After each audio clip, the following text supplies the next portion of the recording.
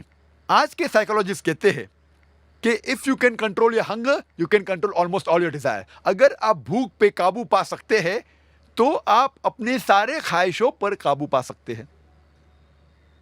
روزے رکھنے کے کئی فائدے ہیں. اگر آپ صحیح طریقے سے روزہ رکھیں جس طریقے سے اسلام میں ذکر آتا ہے پورے مہینے تک, ایک قمری مہینے تک, تو سائنس آج کہتی ہے آپ کا انٹسٹینل ایبزارپشن بڑھتا ہے, آپ کا کولیسٹرول لیول کم ہوتا ہے, اور روزے میں رمضان کے مہینے میں کئی غلط عادتیں آپ کے دور ہو جاتی ہے. اگر آپ سگریٹ پینا چھوڑ سکتے ہیں فجر سے لے کے مغرب تک, پھر انشاءاللہ پیدائش سے موت تک کے اب سگریٹ پینے کی ضرورت نہیں آپ کو. اگر آپ شراب سے پرہیز کر سکتے ہیں فجر سے لے کے مغرب تک, تو شراب کو آپ کو چھونے کی ضرورت ہی نہیں پیدائش سے موت تک کے.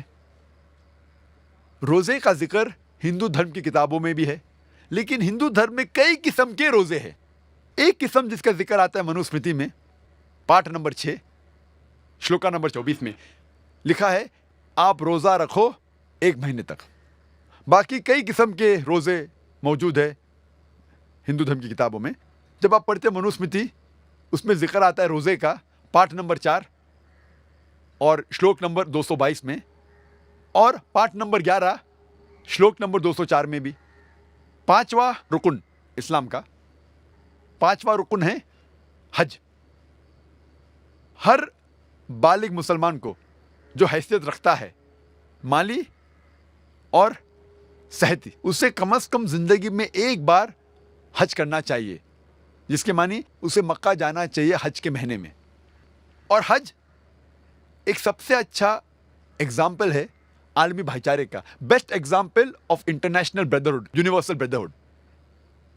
تقریباً 25 لاکھ لوگ آتے ہیں مختلف ممالک سے, امریکہ سے, انگلینڈ سے, انڈیا سے, پاکستان سے, انڈونیشیا سے, ملیشیا سے, اور مرد پہنے ہوتے 2 سفید کپڑے بنا سلائے ہوئے. آپ یہ نہیں پہچان سکتے آپ کے پاس جو کھڑا ہے وہ راجہ ہے یا فقیر ہے. سب سے بہترین ایگزامپل ہے یونیورسل بردرہڈ کا, عالمی بھائی چارے کا. اور قرآن مجید میں لکھا ہے سورہ حجرات میں سورہ نمبر 49 آیت نمبر 13 میں, یا ایھا الناس انا خلقناکم من ذکر و انثی وجعلناکم شعوبا وقبائل لتعارفوا ان اکرمکم عند اللہ اتقاکم ان اللہ علیم خبیر. اے انسانوں, ہم نے تمہیں بنایا ہے ایک جوڑے سے, مرد اور عورت کے, اور ہم نے آپ کو قبیلے اور برادری میں بانٹا ہے تاکہ آپ ایک دوسرے کو پہچان سکو, نہ آپ ایک دوسرے سے نفرت کرے. اور آپ میں سے سب سے اچھا انسان وہ ہے جو تقوی رکھتا ہے. اللہ تعالیٰ کے نزدیک ایک انسان دوسرے انسان سے اونچا نہیں ہوتا ہے جات پات کی بنیاد پہ, مال کی بنیاد پہ, عمر کی بنیاد پر, جنس کی بنیاد پر, چاہے وہ امیر ہو یا غریب ہو, راجہ یا فقیر, سفید یا کالا, پیلا یا گھیوا. اللہ تعالیٰ کے نزدیک ایک انسان دوسرے انسان سے اونچا ہو سکتا ہے صرف تقوی کی بنیاد پہ, صرف نیکی کی بنیاد پہ. اور ہندو دھرم کی کتابوں میں بھی کئی طرح کے تیرتھ ہے, پلگرمیج ہے, تیرتھ یاترا ہے. ایک ذکر ہے رگ وید میں کتاب نمبر 3 پاٹ نمبر 29 میں منترا نمبر 4 میں, جس میں لکھا ہے کہ الاسپد پہ جاؤ جو نبھا پرتھوی میں ہے. الاسپد کے معنی سنسکرت میں ہے الے مطلب خدا, سپد مطلب جگہ, خدا کی جگہ. اور جب ڈکشنری میں دیکھیں گے لکھا ہے الاسپد مطلب ایک تیرتھ یاترا کی جگہ, خدا کی جگہ. اور لکھا ہے یہ جگہ, یہ الاسپد ہے نبھا پرتھوی میں. نبھا پرتھوی کی معنی سینٹر آف دی ارتھ, زمین کے بیچ, اس پرتھوی کے بیچ. اور ہم جانتے ہیں مکہ پرتھوی کے بیچ میں, مکہ از ان دا سینٹر آف دی ورلڈ. اور یہ الاسپد جو خدا کی جگہ کا ذکر ہے ہمیں پتہ لگتا ہے یہ مکہ کے بارے میں کہہ رہے ہیں. اور جب آگے پڑھتے ہیں رگ وید کتاب نمبر 3 میں پاٹ نمبر 29 منترا نمبر 11 میں ہمیں یقین ہوتا ہے کہ یہ مکہ ہے. کیوں؟ اس میں ذکر آتا ہے نرشنسا کا, جو میں تقریر میں کہا نرشنسا, وہ آدمی